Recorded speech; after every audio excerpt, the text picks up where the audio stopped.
Saints fans and Who Dats from all over the world. It's time for the Bayou Blitz with your host, Bob Rose.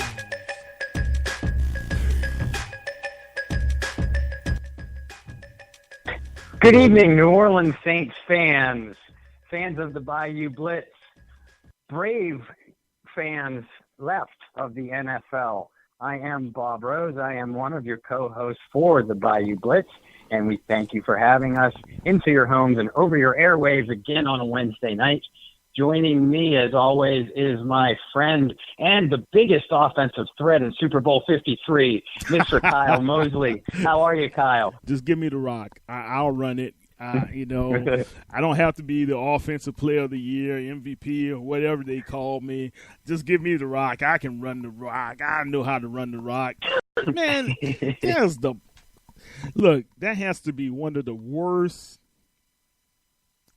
situations you could be in. And Who Dat Nation, first of all, how y'all doing? I have to say I am very proud of the Who Dat Nation, how we banded together and we really struck back at the NFL. And really, there were so many people, Bob, around the whole country that were I wouldn't say on the bandwagon, but in support of tuning out that Super Bowl. A lot of people here in Houston, I know from talking to them, they didn't want to watch it. I talked to some guys in Dallas. They're like, nah, we didn't care to watch it, man. So, but Who Dat Nation did a great job coming together as one. Yeah, they did. And you're right. I've talked to many people that didn't watch it. Certainly you and I have a pretty good feel for our fan base among the New Orleans Saints, particularly through and because of social media. But I'll tell you what, Kyle, count me among the ones that didn't watch it. Now, I wasn't the ones stomping my feet saying, boycott the NFL or boycott the Super Bowl. I just had no interest in it, mostly from a personal level because of what happened and the way it happened to the New Orleans Saints in the NFC Championship. But we went over. It's a Super Bowl tradition in my family. That my mom and dad, they cooked a world-famous lasagna. So we went over there, and I knew that they would watch the game or they would turn it on at some point. Now, usually from the time I was little, we would watch the 6 hours of pregame, even if we didn't like either team or both teams that were playing in it, or regardless of the circumstances. But we didn't. We had cartoons on for the little one during the course of the day, and then they turned it on just before the game. But I played with our little guy and concentrated on dinner during the first half, and then took my oldest daughter back to college in the second half of the game. So I did not watch a single play. Wow. Yes, sir. No, I was like, wow. Yeah, and that's the first time in the history of my life that's ever happened. And I had no interest in it whatsoever. Look, congratulations to the New England Patriots for winning another Super Bowl championship. And respect and props given to them, and respect and props given to the Los Angeles Rams for a very good season. And part of me, I'll be honest, wouldn't have minded seeing the Rams pull it out because we are such good friends with Jim Everett, a guest of our show, a handful of times. And I know Jim was in Atlanta, and Jim, if you're listening, I'm sorry for what happened to your team, but I hope you enjoyed your trip. I had no interest in it. And like you and I were talking about before the show, I've been kind of in a funk since then. We'll all snap out of it. Who Dat Nation will be fine. Give us a couple of weeks and we'll bounce back. But as far as everything that I've read or heard about the game, it was just forget the 13-3 score. If that was a defensive struggle, then that could still be entertaining football to watch. But Kyle, everything that I've heard, it was just a sloppily played game, a lackluster game, and an incredibly disappointing end to an NFL season, in my opinion. Well, I didn't watch the game until the last 2 minutes, and I have to be honest. And the reason why I watched the last 2 minutes was to be able to watch the Patriots just to win. The satisfaction just to see the Rams lose. That's what was on my mind, just to see them lose, okay? Yeah. Again, Jim Everett, we do love you. Yeah, well, look, I was being petty. So I'm going to say this, and I put this out on our Twitter account as well as the Bayou Blitz Facebook account. This game was lost by McVay. Yeah. I know people want to say Goff, people want to say Gurley, but that defense, Wade Phillips had his defense. They didn't play the greatest, but they played well enough to keep that offense in the game or give that offense a chance, right? So when you talk about a defense going into the third quarter 3-3 against Tom Brady and the New England Patriots and Belichick and those guys, I think they did a very, very good job, and as well as the Patriots defense, they did an outstanding job. The game was lost, in my opinion. One of the major contributing factors, I should say this. All throughout the season, Bill Belichick, he did a masterful job of being like one of the original gangsters. Okay? Mm-hmm. Yeah. Why in the world, Bob, tell me this. Why in the world, you may know down the line you may have to face this guy. Why are you texting him throughout the whole season? Why are you allowing Belichick to text you throughout the whole season to give you praise and you guys are doing this? Well, how y'all do that and do? I was just like, when I heard the story, I was like, I can't believe this. That's one of the best mental games I have ever seen Belichick do. And that's what old school football coaches used to do one another. You know, you get into their heads. Muhammad Ali was one of the best at it. That's why he called himself the greatest of all time, because he had people believing he was the greatest of all time. Mm-hmm. You know? So, and you see Floyd Mayweather, he did the same thing. He was already in an opponent's head before they stepped into the ring. And that's what Belichick did to Sean McVay. I listened to the mic'd up version of this game before the game. Well, it was just a few hours ago. They did the mic'd up version, and they put it on NFL Network. And, Bob, I'm just going to say this, man. Sean McVay sounded like a scared little pup. He sounded terrified before the game. The little whiny voice and everything else, right? But when he greeted Belichick, and he's like, "Oh, you know, hey, Coach, how you doing? We really respect you guys so much. We respect." He said respect, I would say, around 5 to 6 times. Do you know Belichick never gave him that same courtesy of saying, "We respect what you guys do"? Because this is not the time for you to come off on me like this. If we beat you or you beat me, I said, "Oh, man, I respect what you guys did. Congratulations."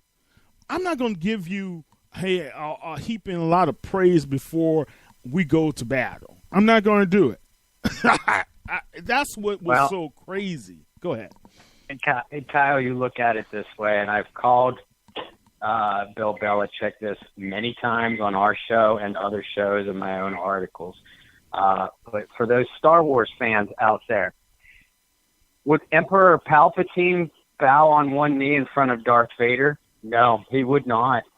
And Bill Belichick is the Emperor Palpatine of the NFL.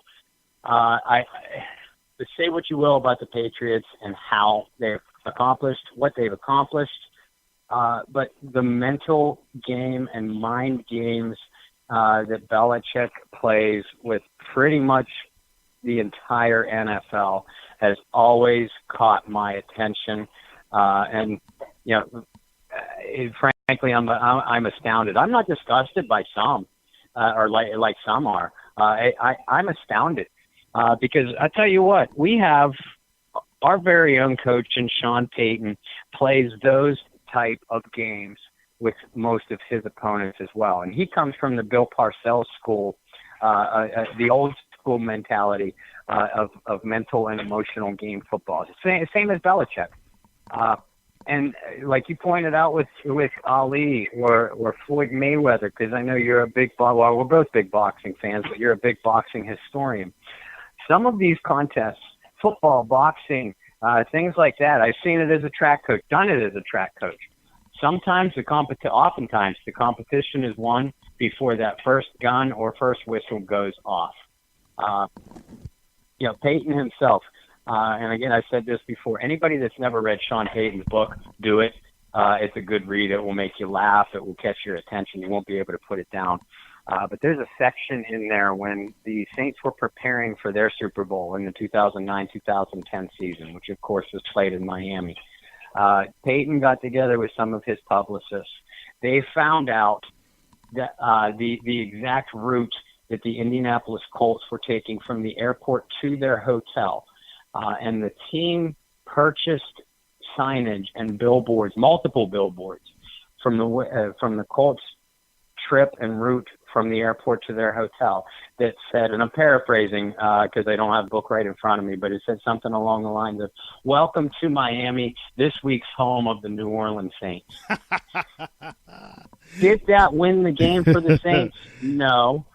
But those are the kind of things that the coaches like Peyton and Belichick, those are the kind of things that they are constantly doing to their opponents. And like you said, I haven't watched the NFL Network's mic'd up version of the Super Bowl. I probably won't. But it doesn't surprise me at all, the fact that Belichick did not return, the bowing down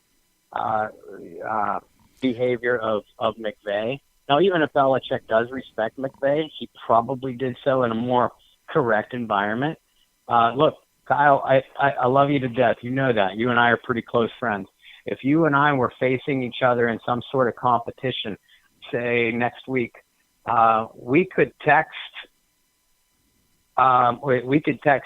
50 weeks out of the year. That week or so leading up to our competition, you're not going to hear a word from me. That's right. Not.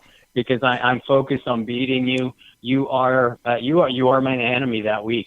I don't want to hurt you for life or anything like that, but I want to beat you. We could be friends again afterward. Right. But before the competition, if I'm McVay and you're Belichick, you don't hear a word from me. You don't. Look, man, I'm gonna tell you this much, Bob. Down in New Orleans, in the 7th Ward, McDonald 35 versus St. Aug. That was the highlight game of the year, and we usually play at that game at the beginning of the season. It wasn't the football team that the people were really following. It was the bands, right?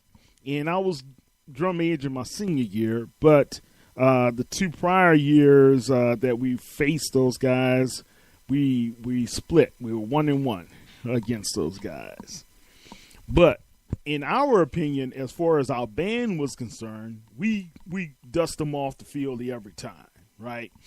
And the professional Remy Jones, if he was on here, he would probably say a different thing because he and I were friends ever since junior high. But my cousins, he was in that same band, and we had friends that knew us from the 7th Ward, and we would go on the same bus routes home. We wouldn't speak to each other. Just wouldn't do it. Just couldn't do it. I couldn't see talking to those guys, because if we gave in to talk to somebody, whoever talked first lost. Because that meant you were in their heads or they were giving away. They were just giving in. And the same thing, man. Look, I'm just going to say this, guys. I know we're talking a little bit about how Belichick got into the head of McVay, and that does have an effect as a coach. If you heard Sean McVay's comments after the Super Bowl, he was never in rhythm. That's what he said. That meant he was really off his focus. Okay? As a play caller, he was off focus. And if he's off focus as the play caller for that offense, what will his offensive tool be off as well? And that's Jared Goff. And you saw it. He was off. The team was off. They never responded positively the way they were capable of doing, in my opinion. Okay? So, guys, this is chess. This ain't checkers. Yeah. This is chess, and you got to be able to play for the long game. And Belichick set this young man up a long time ago at the beginning. I think they started texting each other, was it preseason or toward the beginning of the season? Something. It was just, it didn't make sense to me. Why? I'll be like, all right, hey, thanks, coach. Thanks for texting me. All right, bye. I may see you down the line. I'm not going to be heaping praise back and forth or giving up some of my secrets or whatever. Okay, all right, that's one thing. I think something has happened to these guys as well, and it's kind of concerning. You saw the response from Gurley, or the lack of response from Gurley in that game, right? Gurley, ever since the NFC Championship game, hasn't been the same, to be honest with you. Yeah. Whitworth, LSU, former LSU guy, he deletes his Twitter account, and he says he contemplated death after losing this game. Now, that's nothing to be funny, laugh about, right? But I started thinking, wasn't this the same dude who said Saints fans are just making excuses and the players are just making excuses for that bad call? Right? Now, if you're going to stand up beforehand and talk all the, what we would like to say in the street, all that noise, right? So why aren't you able to respond positively after losing? This looks like a team that has just broken down, in my opinion. What's your thoughts, Bob? I think it's possible. It'll be just like we talked about, and we'll get to our Saints in a minute, folks. But just like we talked about last week, over the last 2 weeks on the show, about us being very interested in seeing how the New Orleans Saints respond to the way that their season ended. It will be very interesting to see how the Los Angeles Rams respond to this Super Bowl loss. And the way, I mean, let's call it for what it is. They pulled a no-show.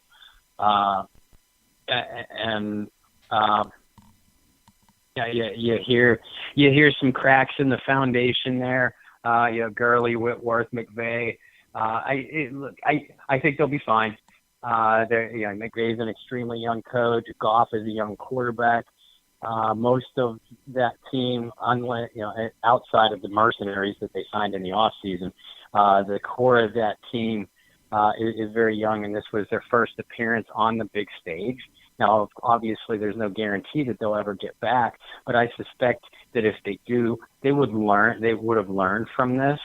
But that's the most intriguing thing about sports at any level, but particularly the professional level, that's always been of interest to me, is the way teams, players, and coaches respond to adversity.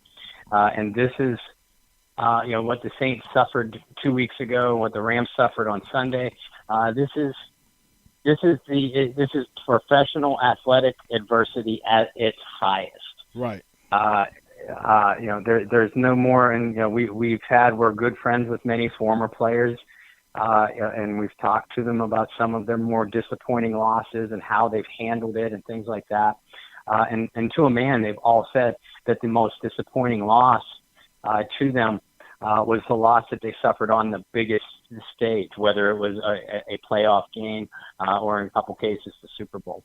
So I'll be very, both the Saints and the Rams are two of the most, if not the most, talented teams in the NFL. And the biggest storyline for both teams is how they're going to bounce back this offseason and get back to this level. Look, I'm going to say this. I think the Patriots are the first loser to repeat to get back into the Super Bowl since, was it the what was the Bills? And we're talking about 20 plus years ago, right? Mm-hmm. Remember, the Bills win all those times, and they kept losing, 4 losses. Patriots been there they went before. 4 straight. The Broncos, the Dolphins. Other than the Patriots, I think the Dolphins are the only other team to ever go to back-to-back to win a Super Bowl after losing the previous year. Right. Okay, so that's good to know, right? I think the Vikings too, if I'm not mistaken, in those early years. All right, so here we are. What I'm going to show you is this, guys. The leadership counts. The way you have good leadership counts. Tom Brady lost 2 Super Bowls prior, right? To the one he lost this last time, both to the New York Giants. They knew how losing felt, and it sucked. And that's the words he used. It sucked. Okay? But it never deterred them to say, we know what our end goal for the next year and every year is not to just get to the Super Bowl, is to what? Win the Super Bowl. Mm-hmm. They came back. They didn't have the greatest season. Remember, those 5 losses were all to non-playoff teams. The Patriots lost to 9. Can you believe that? They lost 5 games. They lost was to non-playoff teams. Wow.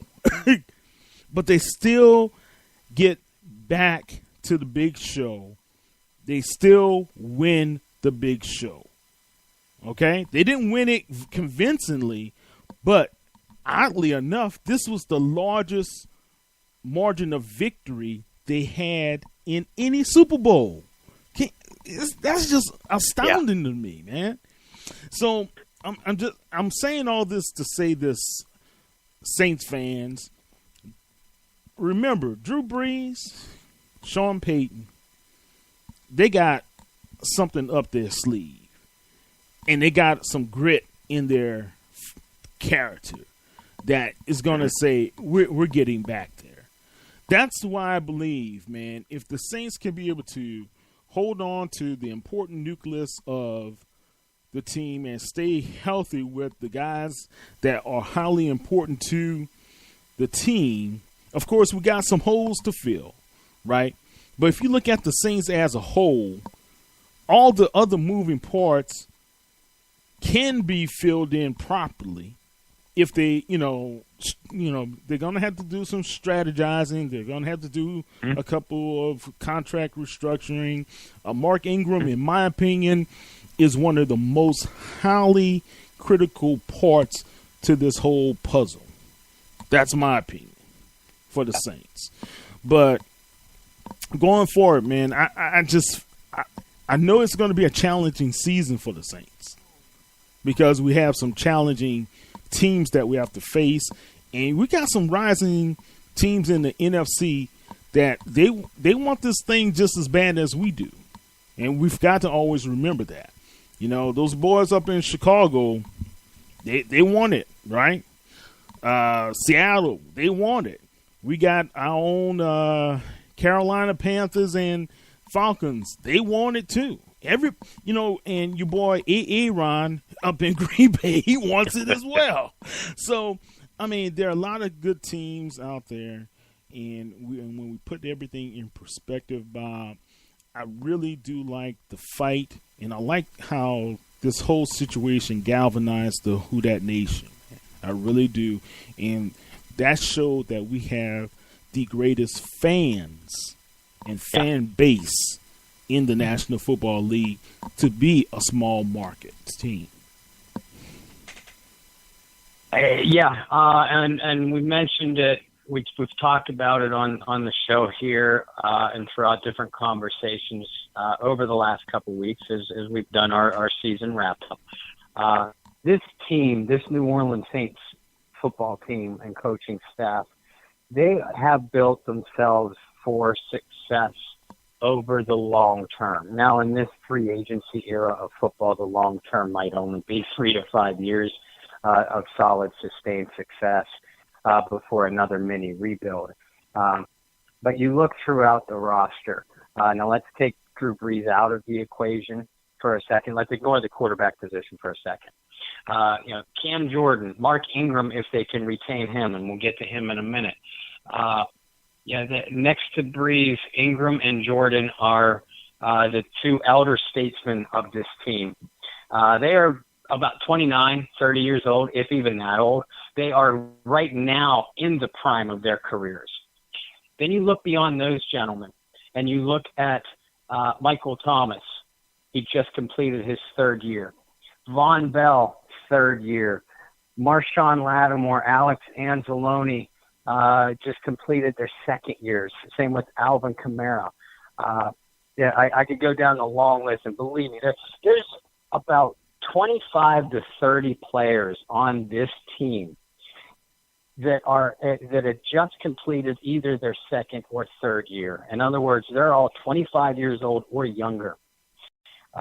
Many of them are still playing on their first contract, so it will be time to pay the piper in 2 to 3 years from now, or less. But right now, this team is built, and we saw how they responded to the ending, the disappointment of 2017, the loss to Minnesota, the last second loss to Minnesota. And I, like you, I am very encouraged at the makeup of this team and of this organization. I am confident that they'll also be able to rebound emotionally and mentally from this end to the 2018 season. I believe, and I agree with you, I believe that it will galvanize them and drive them rather than eat them alive with disappointment. Only because we've gotten to know these players, we've gotten to know this team, and we know how they respond to adversity, and all indications tell us that they're going to come out guns blazing. And we thought they had a chip on their shoulder this year. I expect an even bigger one next year. It will literally be Who Dat Nation against the world. Yeah. And I agree, man. But when you look at the response, not the players to what happened, not the fan base to what happened, but the support that these guys got from the fans. The Fulton Street celebration and the others that took place not only in New Orleans, they had some here in Houston as well, I know of. That did not go unnoticed by not only the NFL, not only by other NFL players, right? But our players, they responded. Man, you've got to say as a player, man, look at our fans. Look at how they support us. Look how they're in there for us. What do you think that's going to really do when it comes to those crunch times in that Superdome next season? To hear that fan support. We can't let these guys down. They didn't let us down by supporting us. So why should we let them down? I'm telling you, that's going to have an effect. And it's going to come at a critical time in one of these important games toward the end of the season next year. Watch. I'm telling you, it's going to come through in a positive way for the Saints. Oh, there's no doubt. And, again, I go back to some of the players that you and I have gotten to know. Some of them we've had on this show. People like Jim Everett and Jolan Dunbar, Quinn Early. Willie Roaf, a gentleman, a fine, players and individuals that had played for other teams. And I know I'm missing a few of you guys, so I apologize. But when we've talked to them, they all say the same thing about the same fans of the New Orleans Saints. That they absolutely love and adore them, and there is no comparing them through the rest of the league. And these are men who have played for other NFL franchises and have experienced it. And they didn't mean any disrespect to any other fan base. They all said the same thing, almost verbatim, that there is no comparison for the love and the support that the New Orleans Saints fans, community, and region have for this team and the way the team feels in response to them. For better or for worse, we're all in this together, and it's a great feeling. It's a great, and that's what makes what we do, what you and I do, extra special, because we do feel like one big family. Having said all that, it's great to be lovey-dovey. It's great to have an us against the world mentality, but the team still needs to put a winning product on the field as far as talent and players. And there are some major questions that this team does have to answer on the field. We talked about Mark Ingram's pending free agency with Amy Duplessis last week, and we were all in agreement that he's their biggest in-house free agent that they need to retain. Because I think we were all in agreement too that if they are for some reason not able to retain and re-sign Ingram, that running back goes near the top of the priorities list and of the top of the team needs list. But outside of that, outside of the Ingram situation, what do you think is the most important on-field issue that the Saints have to address this offseason? Well, I got to preface it by first stating this, and I did some thinking about who could utilize Ingram. And one team that you don't really want to see him in that uniform is the Los Angeles Rams. Mm-hmm. Okay? I don't know if they're going to bring back C.J. Anderson, right? And I know the other young man who did a very good job behind Gurley was hurt. But I could see them pursuing Ingram if given the chance. Okay? Now, let's go to another team. Let's go AFC. Why wouldn't the Kansas City Chiefs be in the market for someone like Ingram? Right? So Ingram may have a good market out there, guys. So the Saints have to do one or two things. Either, if they can't work out a deal, do they franchise Ingram? Because I don't think they can put a transition tag on him. It has to be a franchise tag or whatever, right? For 1 year. But then that number is what, $14 million? I believe at least 12, if not 14, yeah. Yeah, so knowing that Loomis and Peyton are not going to pay that becomes highly unlikely. Now, a lot of people say, well, you can find another running back. You could possibly find another guy out there in the market. The risk is not that you can find another running back. The risk is you lose one of your leaders. Your risk is you lose somebody who's very familiar with what you want to accomplish as an offense. The risk is you lose that kinsmanship that he and Alvin Kamara have formed so closely over the past 2 seasons. That's what you lose. And is that worth giving Ingram $4 to $5 million per year for 3 years? Or I doubt if they'll give him a 4-year deal. They may give him a 3-year deal. I don't think he'll come back for 2 years, because Ingram's 28, 29, something to that nature. But compared to other guys that have, I think Marshawn Lynch at the same stage of his career had almost 1,000 more carries than Mark Ingram. So we're looking at a guy who's really has legs of a 26, 27, 28-year-old, well, going 26 or 27-year-old type of running back versus a guy who has been beaten down over and over and again by defensive linemen and linebackers. So, all right. So what's the next hole? Easily, in my opinion, it has to be the wide receiving core. Not the tight end. You can possibly put that to B, but I believe they need to have either another guy that's really dependable in the slot. If it's not going to be this young man, Traquan, right now, who is it going to be? Or do we really need to have somebody, because Ted Ginn is 34 years old? Still very fast, but we saw he got injured this season. And when he was injured, we had no one else to be able to stretch the field, right?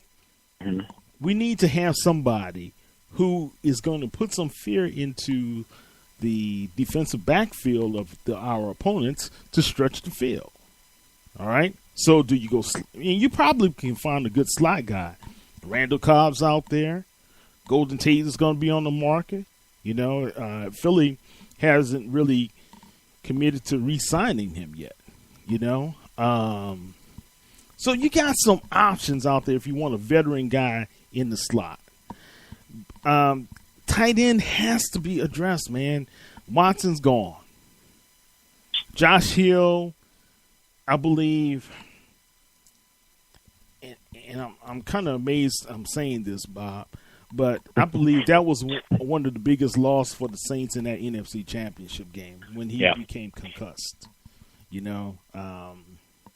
But anyway, so we've got to have a guy who can be a dual threat where you know when he comes in, he's not just into block or he's not just into be a receiver, but he can do both, you know. And it's rare to find those type of guys, you know, but I believe there are a few out there. Do we get those guys through the draft or do we find it through free agency? I don't know too many free agents that are going to be out there on the market. I haven't studied everybody yet, but that's something that has to be addressed right there. So that's my thoughts. Yeah, without a doubt. And, you know, we have so much time until free agency, and I just saw the clock out of the corner of my eye, that, you know, let's not even address the defensive side of the ball yet. We'll have plenty of time to do that as far as needs. Let's look at the Ingram situation first. And I think, you know, this isn't talked about very much, although we've mentioned it before. Ingram is almost 29 years old. Will be 29 early next season, I believe. And we all know statistically the shelf life for an NFL running back, you start to expire at about age 29, 30, 31. But what is key is Ingram had so little mileage on him early in his career. And I mean the first 4 or 5 years early. He was not only in a platoon situation with Pierre Thomas and Kyrie Robinson and Chris Ivory and Darren Sproles. You know, forget getting 8 to 10 carries a game. Ingram sometimes wouldn't be on the field for 8 to 10 snaps a game. He really didn't get more, as heavily involved in the offense until the last, we'll say, 3 years. So I mean, that in my opinion, that should change his shelf life a little bit. Do you franchise him? No, I agree. I don't think you do. Unless you already have a handshake verbal agreement with Mark and his agent saying, we're going to franchise you so you don't hit the open market, and that way nobody changes your mind. But we do have an agreement in principle once you're on the franchise tag that we're going to bring you back on a 2 or probably more likely a 3-year deal worth about $5-ish million a year, which is probably Mark Ingram's market value on the fair market value on the free agency market. But again, we all know that fair market value and real market value are two different things, because we see teams do it every single year. They overpay and overpay. So if the Saints decide to franchise tag Ingram, and I agree, I don't think it'll happen, but the only way it would is if the team and the player's agent had an agreement in principle, and they just had to iron out some contract details. That way, franchise tagging him will not allow another team to come out with these astronomical numbers to lure him away. Right. You're right. Because based upon what you're saying, they could be able to, in the summertime, kind of work out a longer deal, right? But he stays protected. Okay, all right, I'm with you. Yes. And if they do that, they're still going to end up overpaying for Mark a little bit. They'll just have to rework some things into a signing bonus or something like that. That gets into a whole capology that I'm not a numbers guy, so I can't pretend to understand that. But again, that's one option for Ingram. Because if he does hit the open market, you spit out a couple of teams that Ingram would not only be a good fit for, but I think could come after him hard. He would be a great fit in Kansas City. He would be a great fit in your hometown. I could see him in a Houston, Texas uniform doing very well. Up here in my hometown in Pittsburgh, PA, James Conner is a wonderful story, and he's had a good season, but he's no Mark Ingram. Mark Ingram in the Steelers offense, he could be a 1,400-yard rusher. I actually predicted 2 years ago to some of my friends that when Ingram's contract expired, I predicted he would end up being a Pittsburgh Steeler. I don't think that'll happen now, but I would definitely throw the Steelers into a hat of contenders. You mentioned the Rams. And that's where the Todd Gurley story is going to be key for this offseason. If Gurley is healthy, both mentally and physically, he's your number one back. There's no question about it. He was an MVP candidate most of the year. He was one of the elite backs in the NFL.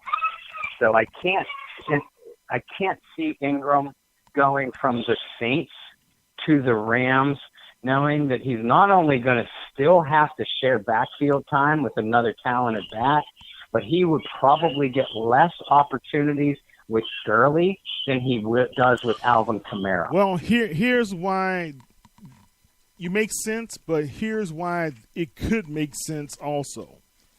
If I'm 29 years old, I'm looking for a Super Bowl contender to sign with. We already know they're a Super Bowl contender, okay? So I'm not going to sign with Jacksonville or even the Texans, to be honest with you. I'm not going to do it at 29, okay?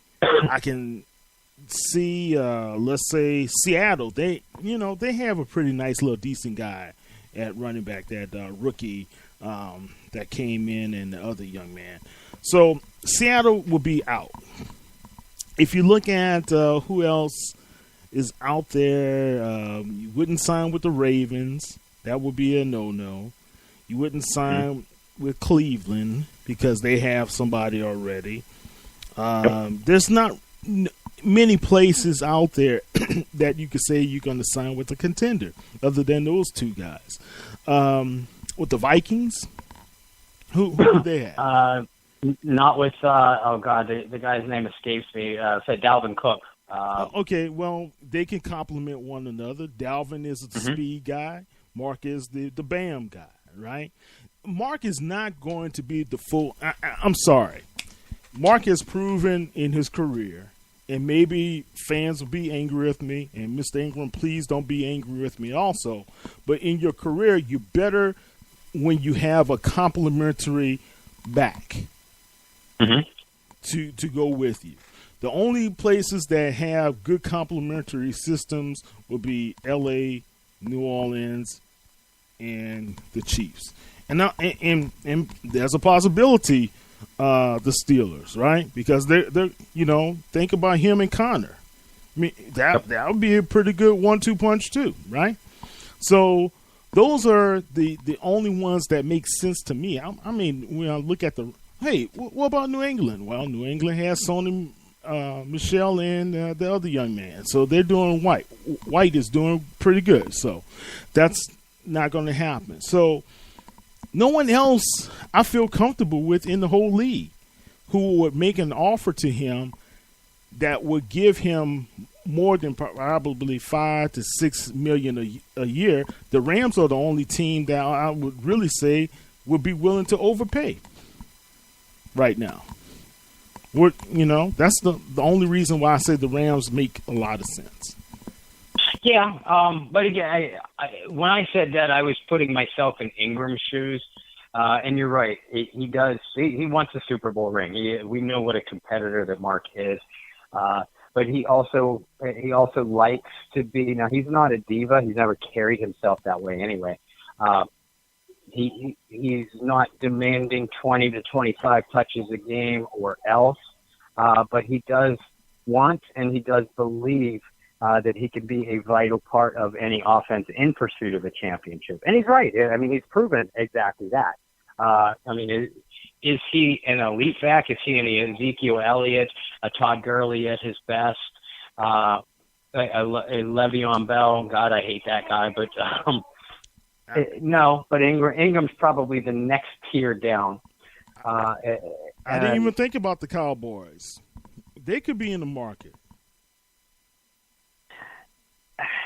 Again, if you're Mark, Zeke Elliott is their bell count. He is going to get the 20 to 25 touches. So is Mark? Could the Cowboys win a Super Bowl? And they were a playoff team this year, so sure, why not? They'll be on the short list of contenders heading into next year. Could Mark win a Super Bowl with a team like Dallas and be happy getting 5 to 10 carries a game? I don't know. If you're getting $5 million a year, your body is not getting beat down, right? And if you win a Super Bowl ring, that first Super Bowl ring with this team, and you cash in another $15 million, and you go home with your family, and you're still able to walk upright, would you not be okay with that at this point in your life? You're talking to somebody who has beat the hell out of his body for years, Kyle, for a heck of a lot less money than we're talking about Mark Ingram. So yeah, I might not be the accurate guy to ask that, or the accurate contender to ask that question. Okay, all right, Bob. I'm sorry. Let's jump and let's say someone does wow Ingram with an offer and he leaves New Orleans. Then that gives the Saints a big hole at running back. Can Alvin Kamara be an every down guy? No. He's proven that he can, not but I believe he wore season. Down a little bit later in the season. Thank you. That beginning couple games showed to me when he was running it, and he ran it very well, but he was pretty winded. And you could see those little nicks and bruises that he got from those first few games. He wasn't the same the rest of the season, man. I'm telling you. He needs a compliment. Alvin needs a compliment. Mark needs a compliment. The best two compliments they can have for one another are those two guys. And so, I mean, if Mark leaves, via free agency, the Saints would have to answer that hole. Would they need the next Ezekiel Elliott or Le'Veon Bell or Todd Gurley? No, because they have a near elite offensive weapon in Kamara, but they would need a complement, just like you said. So then they would probably turn to a second level free agent, such as a C.J. Anderson type of guy. You look at what he did for Todd Gurley in that Rams offense. When the Rams signed CJ in December. CJ has some good ball left in him. And you want to talk about a guy that can pound the rock between the tackles. That's always been C.J. Anderson. There's some other interesting free agent names. Latavius Murray could potentially be available. T.J. Yeldon could potentially be available. Those are all guys that are power type runners. Murray has already gone on record to the Minneapolis papers. I want to be the full-time back. So he's going to already be looking for a full-time back opportunity. Okay, well, good luck to you, Mr. Murray. You can keep flying right past the Gulf Coast then. Look, because we don't need you. Yeah, I think he may be a good landing spot for him. Maybe either what's that team? DC or Carolina needs help. You know, and think about this: Carolina, would they not want to approach Mark Ingram with a contract and be, he and Too Sweet, Lil Sweet with Christian McCaffrey. Lil Mac, yeah. I mean, that boy is great. So that's a good 1-2 punch as well. So. A lot of variables out there, for Mark Ingram at this time. And I mean, that's going to be my major concern for the Saints going into free agency is how they handle Ingram. Now, I'm not going to get ready, to bury my head in the Mississippi if Mark leaves, because we just spit out a couple of potential names in free agency. And if there's one thing that we know about Sean Payton and his staff since they've been there, is they've always been able to find two positions late in the draft whereas undrafted free agents, and they are running back and wide receiver. We can list down the names, the Willie Sneads and the Lance Moores and the Marcus Colstons and the Kyrie Robinsons and the Pierre Thomases. The list goes on and on and on. So will they turn to free agency? Yeah, probably. But they'll probably invest a late round draft choice in the position as well, which brings us to the other position that you highlighted, and then I agree with you, is, and we'll call them 1A or 2A and 2B, wide receiver and tight end, whatever order you want to put into it. Similar to what Peyton said at the end of last year, going into the draft, is that he said he wanted his team to get a defensive playmaker. He didn't say what position. He didn't say what type of playmaker. He just said defensive playmaker. Now, many of us assumed that would be a linebacker or perhaps a safety. That ended up being, of course, the trade that they pulled off to move up and get Marcus Davenport. And although he didn't come right out and say it this year, you've got to believe that they have probably right at the top of their list of priorities is now an offensive playmaker. We just outlined some answers at running back to go along with Kamara if it's not Ingram. So now let's focus on a pass catcher. Michael Thomas, if he's not the best in the game, he's one of the top 2, 3, 4 names out of people's mouths, or he should be. But you need a compliment. I happen to like both Traquan Smith and Keith Kirkwood.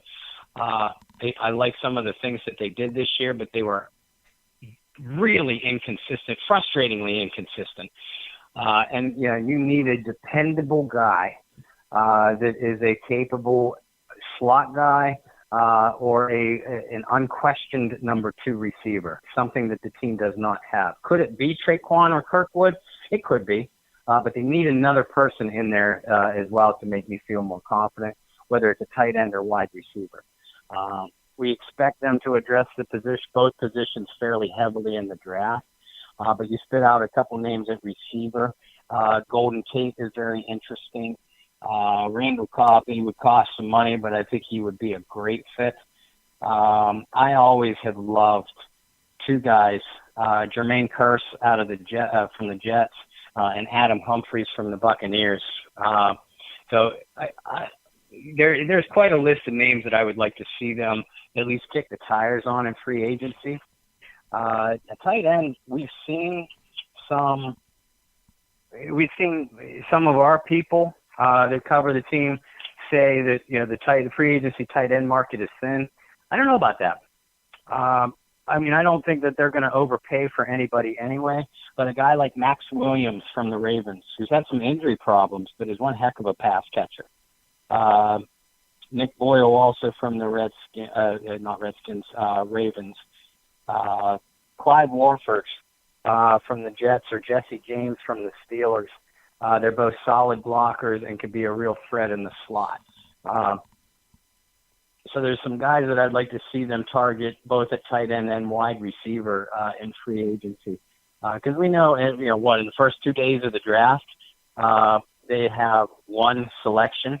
And although we should expect the Saints to move some pieces around and make some trades during the draft, I don't know if they're going to be able to draft into the first round. I don't know if they want to draft in the first round this year, given the talent and financial investment that they already have tied up. But they're going to have to be very focused in the moves that they make, both in free agency and the draft. I don't know what you think about some of the names at receiver or tight end that I just spit out, whether any of them intrigue you. Well, the Golden Tate is the only receiver that it really intrigues me. Cobb intrigues me as well. I think Drew can really do some really good things with Cobb. And people forget, man, Cobb, when he came out of college, he was a quarterback, So yeah. I tell you one name that is intriguing in the draft. I don't know if the kid is going to be there or not, but Irv Smith Jr. Oh, yeah. And, Irv Smith was our boy in New Orleans, but his son, he has a lot of great potential. And I seen who did he play against that one game that he just terrorized? Was it LSU? I think it was LSU. He terrorized. I like him. I like that kid out of Iowa. What's his name? He has a biblical name. Noah Fant. So, I mean, I think there's some good tight ends coming out this year. Now, in the second round, do you want to spend it on a tight end, or do you want to can we find another like you say, a playmaker, right? Is that playmaker somebody you can find on defense? Because we still, in my opinion, we still have a hole somewhere in the safety or that cornerback. We need another safety or cornerback, in my opinion. Or do you find, and I know I'm going defense, so let me get back to offense. So do you look at an offensive tackle, right? Do you look at a guard? We may need a guard. Let's say, a pre-draft deal you work out, you trade Pete to try to pick up a second round or a third round choice. Would somebody be willing to do that for Pete?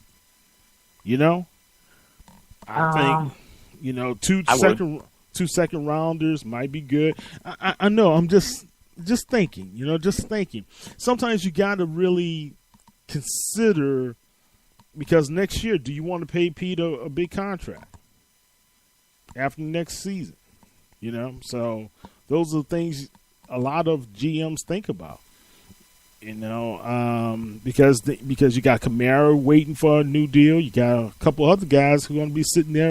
Thomas waiting for a new deal. So, money's getting tight, baby.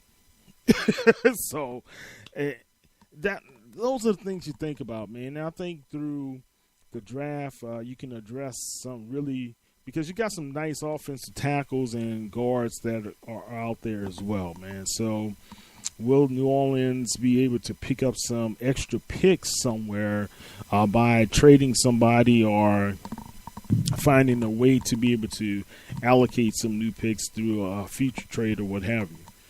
Man, look, I heard New England in the first 72 or 75 picks, they have 4 picks. Think about that, Bob.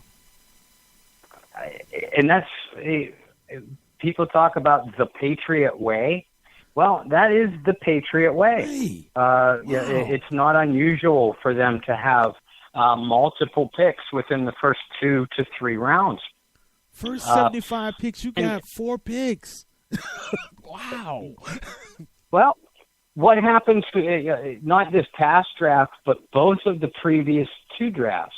Think of the talent that the Saints had in the first 3 rounds, really 2, not 3 rounds of the draft.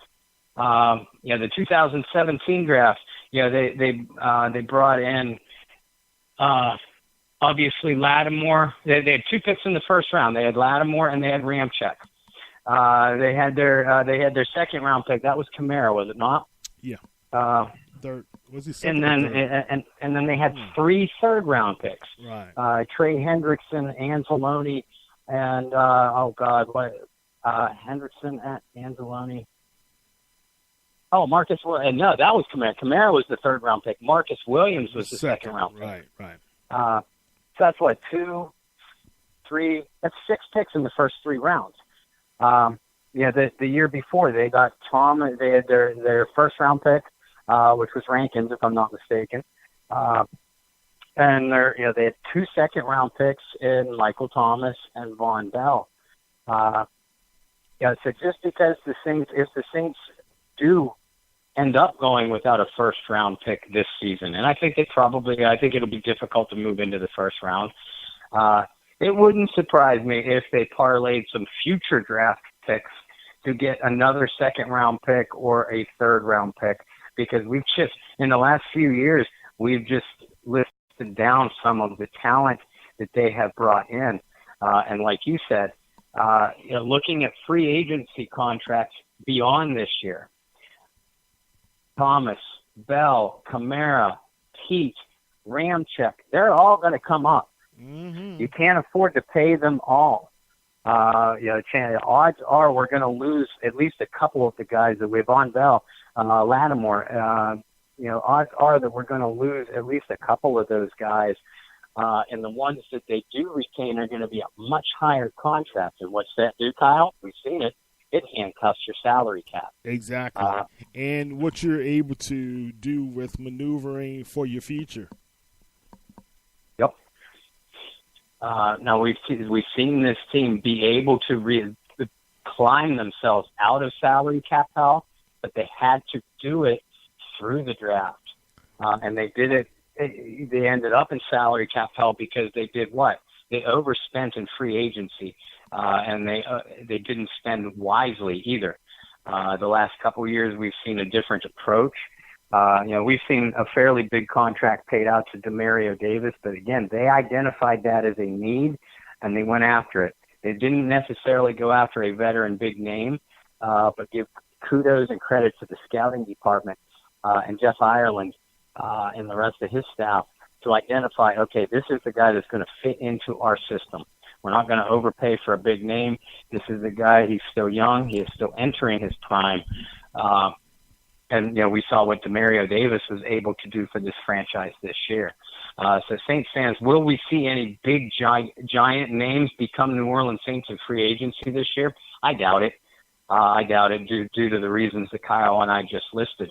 But it's going to be a very interesting offseason because we talked about the chess game that coaches like Belichick and even Peyton play on the field.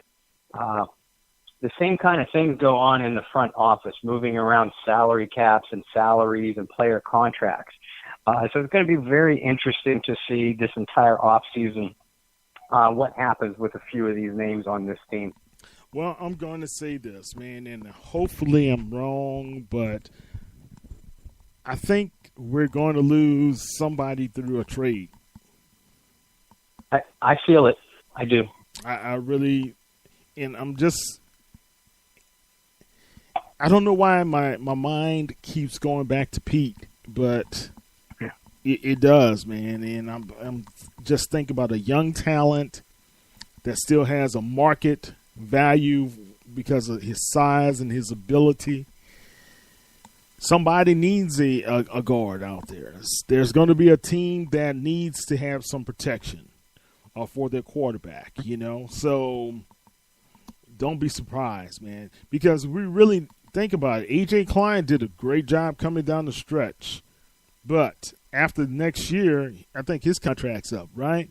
I think so. So we need some more speed. We need somebody to help Davis and Anzalone,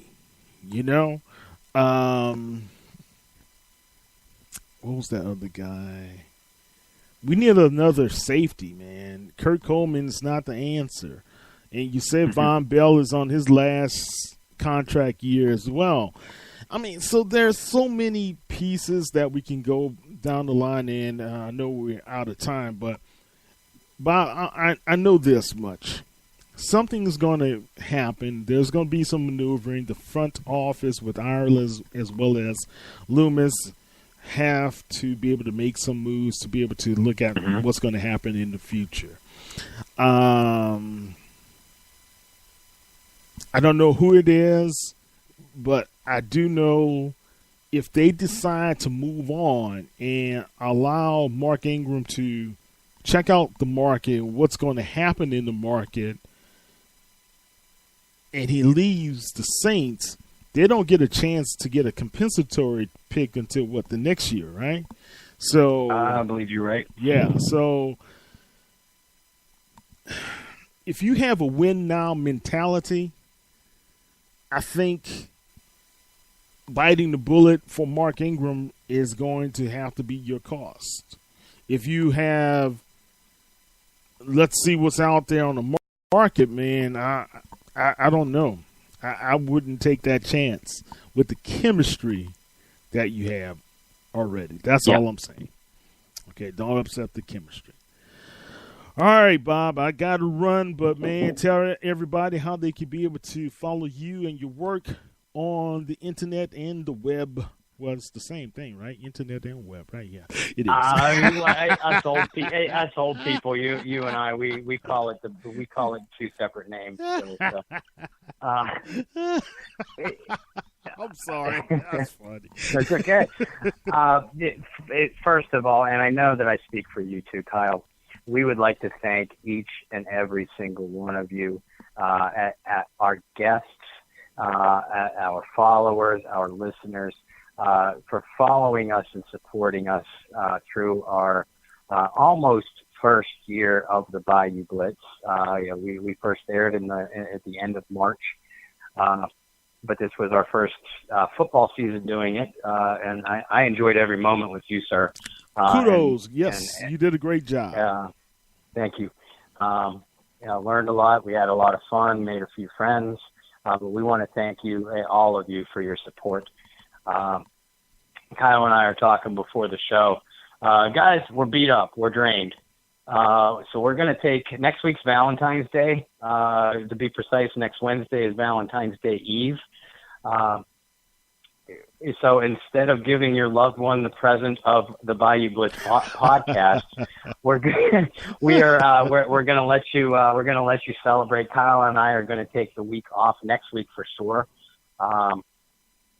But I did feel the need to thank everybody, and we'll be in touch and we'll be active through our media, through our social media groups. Which brings me to this: if you follow me, I've been quiet myself personally. I've been going through some issues, but I'm getting back on track. I can be followed on Facebook. Can be found at Bob Rose, or on Twitter at BobbyR2613. My articles, and that's where I've been kind of lacking, but I'm getting right back on track. John Hendricks, I'm sorry, boss, if you're listening, but I appreciate your patience. Articles can be followed through Canal Street Chronicles, which is on Facebook, or on Twitter at Saint CSC. We're going to start to, we've kind of already started. I've kind of dug into grading out the positional postseason positional grades for the New Orleans Saints. So we're going to slowly start to outline free agency and draft needs, as we will do so on this show when we return in a couple of weeks. And if you, last but not least, our Bayou Blitz Facebook group page. If you are already a member, we thank you. And again, Kyle and I have both been somewhat quiet over the last couple of weeks. We're going to get more active. We're all just kind of in a funk, but we'll snap out of it. But thank you if you're already following and a member of the Bayou Blitz Facebook page. If you're not, or if you know someone that would enjoy what we do, by all means, bring them into the family. It's a good, wholesome group. I think it's extremely informative, and I know it's extremely supportive. So yeah, I mean, follow us out. I know we've been quiet since the NFC Championship game loss, but we're about to get extremely busy again towards the end of the month as we approach the new NFL season, free agency, the draft. So we won't be quiet for much longer.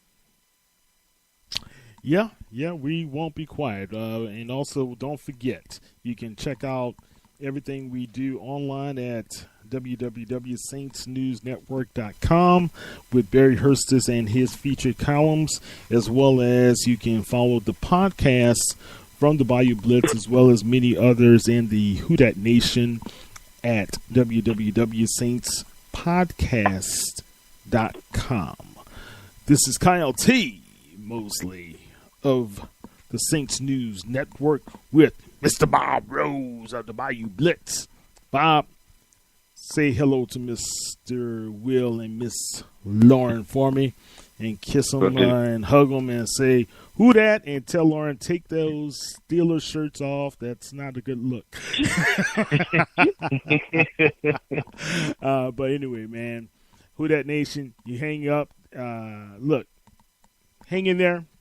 We did a great job. We supported our boys in black and gold, and it's going to be a better and greater year in 2019 for the Who Dat Nation.